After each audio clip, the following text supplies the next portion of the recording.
अब्ला नोंसिनि दोलोआखौ बोरै बिटिसिनि सासे चिफआ गिनांगौ जाखो? आसामनि कंग्रेसआ बेलेग, सेन्ट्रेलावनि कंग्रेसआ बेलेग। खिन्थु बिटिसिआव नोंथांमोननि जिनाखि परिबेस बेखौ जोंनि बिटिआरनि मानगोनां चिफ प्रमद बर' सार बिथांनि गिनायाथ' गोजाननि खोथा। नोंथांमोननि दोलोखौ दिनै इउपिपिएलनि साफ्रोमबो साफा साफा दैदेनगिरिया इन्डिभिजुवेलैनो गिया। मानो होनना बुङोब्ला नोंथांमोननि दोलोखौ जों मिथिगौ, नोंथांमोननि दोलोआ बेसेबां स्ट्रं आरो बेसेबां उइक इन्टारनेलि बेखौ जों बयबो मिथिगौ। बेखायनो नाङा फाङा खोथाफोरखौ बुंलाबायनानै ओरैनो बखिनानै गावनि इमेजखौ गाज्रि खालामनानै लानानै लाब गैया आरो आं बेखौ बुंबाय। आरो बिथांमोना बुंदों 1000-1500 जन जइनिं जागोन होननानै बुंदों 25 तारिखआव, गाबोननि अखानाय। बेखौ बिथांमोना क'क्राझारावनो डिस्ट्रिक्ट अफिसाव लादों होननानै बिथांमोना मिथिहोदों। दा आं बुङो बिथांमोना एस्टिमेट जास्ट पाब्लिकफोरनो दिन्थिदों एसे गिहोनो थाखाय। खिन्थु बिथांमोनाव आं सानो दिनैसिमावहाय 100-150 जनबो बा 200 जनबो लिस्ट गैथ'वा दिनैनि दिनाव जइनिं जागोन आरो। आं जाखिनि मिथिदों 200 जनबो लिस्ट गैथ'वा बिथांमोना डिमान्डसो खालामदों आरो उमुक ब्लकनिफ्राय एथ' लाबोनांगौ, उमुकनिफ्राय एथ' लाबोनांगौ होननानै। दा बेयो मोनसे जइनिं जाब्लाबो बे जबरदस्तिसो जागोन आरो, माबा मोनसे बुंनानै फुस्लायनानै जबरदस्तिसो जागोन बे जइनिंआ। आरो आं सानो जायफ्रा दिनै कंग्रेस दोलोआव जइनिं जानायनि मोनसे खोथा सानदों बिथांमोननि थाखाय आं फंनैसो बाथ्रा बुंनो सानदों।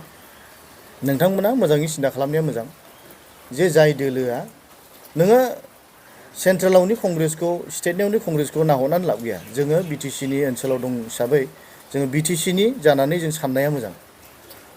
सेन्ट्रेलाव सिगां दंमोन कंग्रेस, स्टेटआवबो सिगां कंग्रेस दंमोन, बेयावबो नोङो सासेबो एमएलए एमसिएलए नों जोंनि बिटिसिआवहाय थिखोनो हायाखै। दा आं सानो दा नोङो सेन्ट्रेलनि स्टेटनिखौ फल' खालामनानै नोङो बिटिसिआवबो कंग्रेसआव थानानै जाय कंग्रेसआ बिटिसिआव खालि बायलाय फानलायनिल' दाहान्दा खालामो, सम फैब्ला बायलाय फानलाय खालामगोन, बे कंग्रेसनि मोनसे आखु। जायनि थाखाय बिटिसिआवहाय गोबां बोसोर कंग्रेसआ गोदोनानै थादों आरो दाबो बिसोरो बे आखुखौनो सोलायाखै। आं बेखायनो बुङो दिनै बिसोरो आबाद खालामगोन, गायहोगोन, खस्थ' लाहोगोन, जेब्ला फानजाथाव जागोन, हाजाथाव जागोन, अब्ला बिसोरो बिनि फिथाइखौ बिनि बेसेनखौ लानानै थांगोन। दा जायफ्रा हाबनो नागिरदों बिथांमोना सानना हौवा जुदि हाबोब्ला आं जेरै सिगां हाबनानै गोथौ बिजिरनानै गोथौ थाफानानै आं नोजोर होनानै आं मोनदांदों। दा नोंथांमोना बुहुद सम नांगोन, नोंथांमोनखौ गुमुर होनाय नङा। आरो जेब्लानो गुमुर होबाय नोंथांमोनखौ साइड खालामनो सुबिदा लागोन आरो बे कंग्रेसनि माखासे दैदेनगिरिफोरनि बे नेचार। बेखायनो नोंथांमोना गोदाव सोराव बाहाय कंग्रेस दोलोआवहाय हाबनायनि नोंथांमोना साननाया थिग जानाय नङा होनना आं सानो आरो। आरोबाव आं मोनसे पइन्ट बुंनो नागिरदों, इभिक्सननि सायावहाय आङो फंनैसो जोंनि मानगोनां हाग्रामा सारनिसिम आं फंनैसो बाथ्रा बुंनो सानदों। आरो लोगोसे जोंनि कास्टम बसुमतारी बिथां बावैसो सिगां बिपिएफ दोलोआव हाबनाय, आङो इभिक्सननि सोमोन्दै जोंनि मानगोनां बिटिसिनि गोबां इएमफोर, गोबां दैदेनगिरि एमएलएफोर बुंखाबाय। आङो गोथौथार बुंनाय नङा, आं फंनैसो लजिकेलि मोनसे बाथ्राखौसो आं पाब्लिकफोरनो मिथिहोनो सानदों जे हाग्रामा सार नोंथाङा जे इभिक्सन नटिस मोननाय लोगो लोगो इभिक्सननि सिगांनो जे जि जायगायाव नटिस मोनदों बे जायगायाव फैनानै नोंथाङा दे आगान होफैदों। आं पाब्लिकफोरखौ बेखौसो सोंहोनो मोनसे गोसोआव फैहोनो सानदों जे बावैसो सिगां जोंनि दादगारि ओनसोलजों जानाय, लाइमुथि ओनसोलजों जानाय, बे ओनसोलफ्राव जानाय इभिक्सन जादों। जोंनि बर' हारि, बर' बिमा फिसाफ्रा इभिक्सन खालामजादों। बेयाव नोंथाङा बहा थाया? जुदि नोंथाङा थारैनो जुदि जाथिखौ अननाय दंब्ला, नोंथाङा बिटिसिनि गासैबो जाथिफोरखौ समान नोजोरजों नायोब्ला नोंथाङा बेयावबो फैनांगौमोन ना? जोंथ' नुवाखै नोंथांखौ फैनाय। इभिक्सननि सिगाङाव फैनायाथ' गोजाननि खोथा, इभिक्सननि उनावबो नोंथाङा फैयाखै। आं सानो इभिक्सननि उनावबो नोंथाङा फैयाखै, इभिक्सननि सिगांबो नोंथाङा फैयाखै, गावनि बर' फिसाफोरखौ इभिक्सन खालामदों आयेन मथे, रुल्स मथे। दिनै रुल्स मथे इभिक्सन खालामनो नागिरदों बबेबा मोनसे जायगायाव, बेयावब्ला नोंथाङा इभिक्सननि सिगांनो नुजाफैनो हायो। खिन्थु सिगां आगुनि जानाय इभिक्सनफ्राव नोंथाङा बहा उन्दुना थाखो? दा नोंथाङा बेजों मा होननानै परिचय होनो लानो नागिरदों गावखौलाय? नोंथाङा गावनि असे बर' फिसाफोरनि जायगायाव इभिक्सननि उनावबो सिगाङावबो फैनोनो हायाखै, समान लानो हायाखै। खिन्थु दा जेराव इभिक्सननि नटिस होदों बाहाय बर' फिसाफोर गैया, गुबुन जाथिनि बाहाय गुबुन सम्प्रदायनि मानसिफोर दङ। बाहाय नोंथाङा आगान हैदों इलेक्सननि सिगां नोंथाङा कनसार्न देखायहैदों जोथोन लानाय देखायहैदों दा नोंथाङा बेजों गावखौ मा होननानै माबायदि दैदेनगिरि होनना नोंथाङा फोरमान होनो नागिरदों नोंथांनि दुरबलथाखौ नोंथाङा प्रसार खालामनो नागिरदों ना नोङो खालि राजनितिकआव इसिबां जे नोङो गोदाव सोराव जाबाय जे नोङो मा मावोब्ला मा रिएक्सन जागोन मा बिनि फिथाइया मा जाहैगोन बेखौबो सानस्लाबनो हाया जाबाय आं बेखायनो पाब्लिकफोरखौ बेखौ सोंहोनो सानदों जे हाग्रामा महिलारि बिथां आगुनि जोंनि बिटिसिनि चिफ बिथांनि मावनायखौ नोंथांमोना मोजाङैनो बिसार खालाम आरो ओरैनो ब्लाइन्डलि जोङो सापर्ट होनानै जोङो गावखौबो जोङो जाम्बा देखायना लाना जों लाब गैया बिनि सायाव कास्टम बसुमतारी बिथाङा बुंदों ट्राइबेल बेलेन्ड ब्लकनि एरियायावहाय जा बर'ल' नङा गुबुन गुबुन सम्प्रदाय जायफोरखौ बे मेनसन खालामदों जाय जाथिफोरखौ बिथांमोनाबो समान मोन्थाय दं होननानै बिथाङा बुंदों आं सानो बिथाङा ट्राइबेल बेलेन्ड ब्लकनि सोमोन्दै एसे मोजाङै मिथिना लाग्रोनाया मोजां नामा आं बिथांखौ खावलायदों बिथाङा ट्राइबेल बेलेन्ड ब्लकनि सोमोन्दै एसे मिथिना लानाया मोजां जे बाहाय बबे मा हारिया ट्राइबेल बेलेन्ड ब्लकनि आन्दारावहाय समान मोन्थाय दं गैया बेफोरखौ मिथिना लानाया मोजां नोंथाङा बहाबा गलाघाटनिफ्राय बाहाय फैनानै चिराङाव नोंथाङा ट्राइबेल बेलेन्ड ब्लकनि आन्दाराव दंना गैया आंथ' सन्देह दं नोंथांनि बार्थ प्लेसआ ट्राइबेल बेलेन्ड ब्लकनि आन्दारावहाय गोग्लैना गोलैया आं मिथिया नोंथाङा बाहाय फैनानै चिराङाव गोदाव सोराव कमेन्ट्स होयो बिजिनियाव नोंथाङा एसे मिथिना लानाया मोजां जे बबे बाथ्राखौ बुङोब्ला बबे हारिनि थाखाय ट्राइबेल बेलेन्ड ब्लकनि थाखाय मा रिएक्सन जागोन बिनि फिथाइया मा जागोन बेखौ बुजिनाया मोजां गोदाव सोराव नोंथाङा BPFआव हाबदों होननानै जोंनि हाग्रामा साराबो भिजिट खालामखादों आंबो बे फेभारावनो बाथ्रा बुंनांगोन बे स्टाइलाव ब्लाइन्डलि नोंथाङा जुदि गावखौ सिनसियार लिडार सानदोंब्ला नोंथाङानोथ' मोनसे समाव आबसुनि खामानि मावग्रा मानसिमोन हारिनि थाखाय मावग्रा मानसिमोन दा नोंथांनि आइडिअल'जि कनसेप्ट नोंथांनि थट्स BPF दोलोआव थांनानै दिनै कमप्लिटलि मिक्सड आप जानाय बायदि नों गावखौ दिन्थिना लायोब्ला नोंथांनि लिडारशिपनि जेबो भेलु थानाय नङा बेखायनो नोंथाङा सानै हयै बाथ्रा बुंनाया मोजां होननानै आं बिथांखौ खावलायदों बेखायनो आङो अभारअल दिनैनि बे प्रेस मिटनि गेजेरजों जे किसु पइन्ट्सफोर बुंबाय बे पइन्ट्सनि सायावहाय आङो फंनैसो बुंफोरथि बुंनानै आं बेयावनो दोनथ'बाय हामबायसै ধন্যবাদ থাকিল আমাৰ সাংবাদিক ভাইসকল তে যিকোনো কথা প্ৰচাৰ কৰিব হ'লে বা আমি ৰাইজৰ ওচৰত হয়তো কথাখিনি জানিব লগা হ'লে তাহলে আমাৰ সাংবাদিক ভাইসকলৰ প্ৰয়োজন তে এইকাৰণে আমি হাজাৰবাৰ আমি সাংবাদিক ভাইসকলক ধন্যবাদ দি আছোঁ তে আমি প্ৰথমে এটা কথা লৈ যাই আছোঁ যে BTRত যেতিয়া আমাৰ উচ্ছেদ অভিযানৰ লৈ যেটা প্ৰচাৰ চলি আছে এই প্ৰচাৰখিনি মানে সম্পূৰ্ণ ভুল বাৰ্তাত লৈ যাই আছে আমি হয়তো বিগত যে আমাৰ BTCখন চলোৱাৰ যে চিফ হাগ্ৰামা মহিলাৰী ডাঙৰী আছিল তেতিয়া হয়তো বহুত ধৰণৰ হয়তো আমি জানা মতে BTRত 2012ত যেটা আমাৰ গণ্ডগোল হৈছিল BTRত এই গণ্ডগোলত সামগ্ৰী BTR অঞ্চলত যি ধৰণৰ উচ্ছেদ অভিযান জাননী দিয়া হৈছিল ৰাইজৰ মাজত হি আতংকিত সৃষ্টি কৰা হৈছে ইয়াৰ মূল হল হাগ্ৰামীয়া মহিলাৰী কাৰণ 2012 চনত গোষ্ঠী সংঘৰ্ষৰ সময়ত প্ৰায় 3.5 লাখ মানুহ গৃহহীন হয় আৰু এই গৃহহীন মানুহখিনি পুনৰ সংস্থাপন দিয়াৰ বাবে ব্যৱস্থা কৰিব লাগিছিল কিন্তু হাগ্ৰামা মহিলাৰীয়ে তাকে নকৰি সেই গৃহহীন মানুহখিনিক অবৈধ নাগৰিক বুলি ৰাষ্ট্ৰীয় NDTVত নিউজ চেনেলত কৈছিল হয়তো এই বিষয়ে আমাৰ সম্পূৰ্ণ হয়তো সকলোৱে নিউজ চেনেলত এতিয়াও হয়তো কোনোবাই চাৰ্চ কৰিলে বুজি পাব বা জানিব তেতিয়া কৈছিল যে যাৰ কাৰণেই হয়তো গুৱাহাটী উচ্চ ন্যায়ালয় প্ৰদ্যুৎ বৰা নামৰ ব্যক্তিজনে বেল্ট এণ্ড ব্লকৰ ভূমিৰ বসবাস কৰা অজনজাতীয় লোকৰ সকলৰ উচ্ছেদ কৰিব লাগে বুলি এটি গোচৰ তৰিছিল আৰু এই গোচৰ নং হৈছিল PL নং 78/2012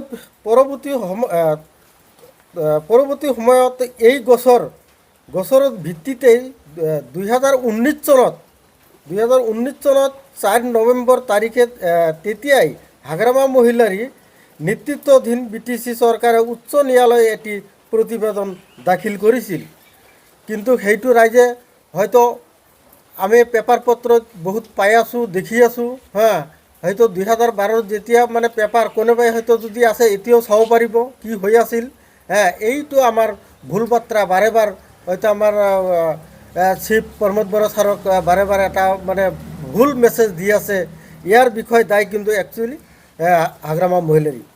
এই প্ৰতিবেদনত কোৱা হৈছিল 17,407জন ব্যক্তিয়ে ট্ৰাইবেল বেল্ট এণ্ড ব্লকৰ ভূমি দখল কৰা বুলি প্ৰকাশ কৰিছিল। কিন্তু আমি এই বস্তুটা হয়তো সকলোৱে নাজানো। আমি নাজানাৰ কাৰণে হয়তো আমি ভুল চিন্তা কৰি আছোঁ। এই ৰাইজৰ মাজত ভুল এটা বাৰ্তা দি আছে আমাৰ এক্স চিফ ডাঙৰীয়া মহিলাৰী। কিন্তু এই ভুল বাৰ্তাত আমি যাতে ৰাইজে আমি কেতিয়াও সিহঁতৰ কথা কাৰত সাৰ নিদি আমি নিজে হয়তো আমাৰ যেতিয়া হয়তো এই যে আমাৰ বৰ্তমান যে চিফ প্ৰমোদ বড়ো ছাৰ হয়তো আমাৰ কাৰণে যিখিনি কৰিছে, হাগ্ৰামা থাকোঁতে 2012ত গোষ্ঠী সংঘৰ্ষ হ'ল, 14ত গোষ্ঠী সংঘৰ্ষ হ'ল নাৰায়ণগুৰিত। তে এনেকৈ আমাৰ যেতিয়া আমাৰ ইয়াত হাগ্ৰামা চৰকাৰ যোৱাৰ লগে লগে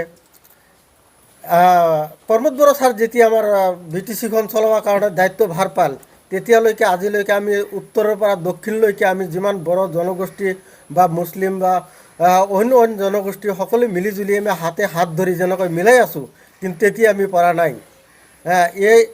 এইটো এনেকুৱা দুৰ্নীতি শাসনত চলিছে, আমাক ভুল বাৰ্তা দি মানে কেনেকৈ আমাৰ খালি ভোট বেংক হিচাপত ব্যৱহাৰ কৰিছে। কিন্তু আজি আমি হয়তো নাগৰিক যেনেকৈ আমি সচেতন হ'ব লাগে, আৰু এই ভুল বাৰ্তাত কোনেও যাতে ভুল চিন্তা নকৰে। আর আমি এইখিনি কৈ হয়তো আমার কথাখিনি অন্ত করিল। गिबियावनो खुलुमबाय बयखौबो आरो मिडिया लोगो नोंथांमोन बयखौबो हामबायदों। दिनैनि बे प्रेस मिट खौरां मेलखौ लिंनाय जाबाय मोनसे खारननि थाखाय। बिनि सिगाङावनो मिथिहोनो सानदों जे आंनि ओरैहाय लेफ्ट साइडजों दङ मानगोनां बेंटल प्राइमारिनि मानगोनां नेहाथारि, आरो आंनि उनाव दङ ओरैहाय बेंटल प्राइमारिनि मानगोनां आफादगिरि बिथांबो दङ। लोगोसे आंनि आगदाजों दङ जे आगुनि कंग्रेसनि काजलगाव ब्लक कंग्रेस कमिटिनि मानगोनां आफादगिरि, दायो UPPLनि सोद्रोमा जाबाय। एसे उनाव UPPLनि गोख्रों मावथि हिसाबै बिथाङाबो बिबान लानानै मावगोन। आङो दिनैहाय बे प्रेस मिटखौ लिंनायनि खारना जाहैबाय माखासे उद्देश्यफोर दङ। बिनि सिगां मानगोनां जोंनि BTC नि मानगोनां चिफ प्रमोद बड़ो सार, आङो बिथांखौ हामबायदों। आरो लोगोसे जोंनि UPPL दोलोनि मानगोनां एडभाइजार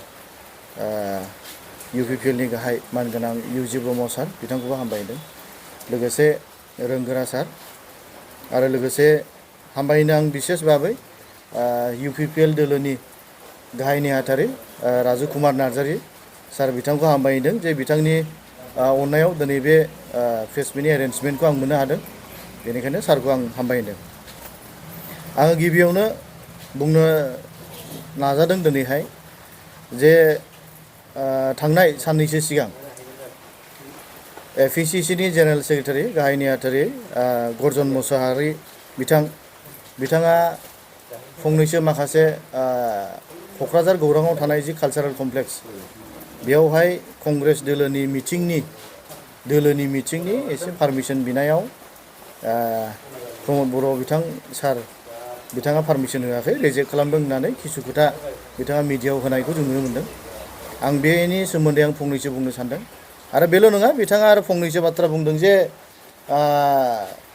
BTRनि चिफ जाया प्रमोद बर' बिथाङा कंग्रेस दोलोखौ गिदों नामा होननानै किसुमान स्टेटमेन्ट होदों।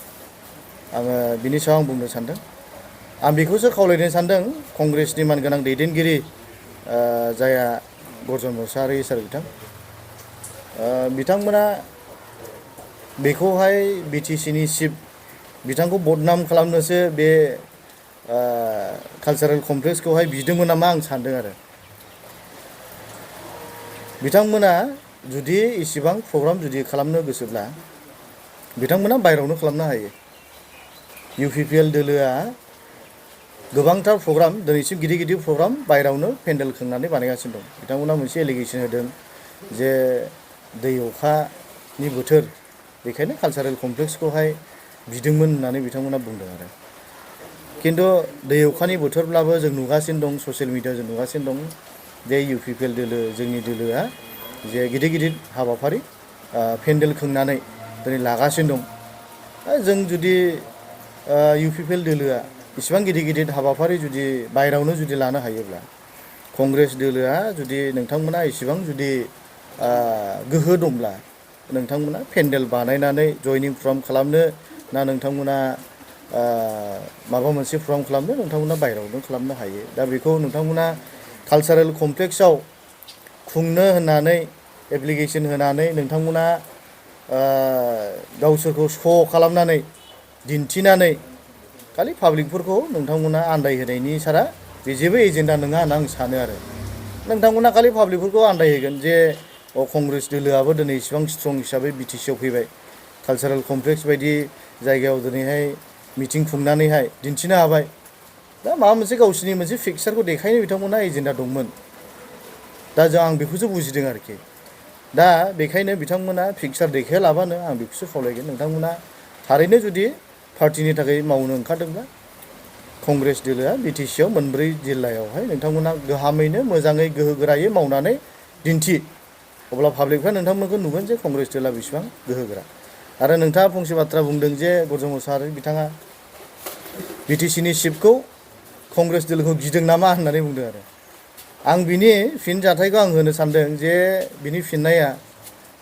कंग्रेस दोलोआ BTC आव दिनैनि दिनावहाय सासे पान्चायतनि प्रेसिडेन्ट चेयारमेन दारायनायनिबो जयग'था नङा बिथांमोना दिनै मोनसे प्राइमारि लेभेल बा मोनसे बहाबा समबायनि चेयारमेन दारायनायनि गोहोनिबो लेभेलनि नङा दिनैनि BTC नि कंग्रेसआ बिथांमोननि दुर्बलथाखौ आं मोजाङै मिथिगौ अब्ला जाय दोलोआ दिनैहाय BTC आव नोङो पान्चायत लेभेल बा नोङो समबाय लेभेलनि चेयारमेन खिनिबो नोङो दारायनो कम्पिटिसन खालामनो खिनि नोंसोरहा गोहो गैया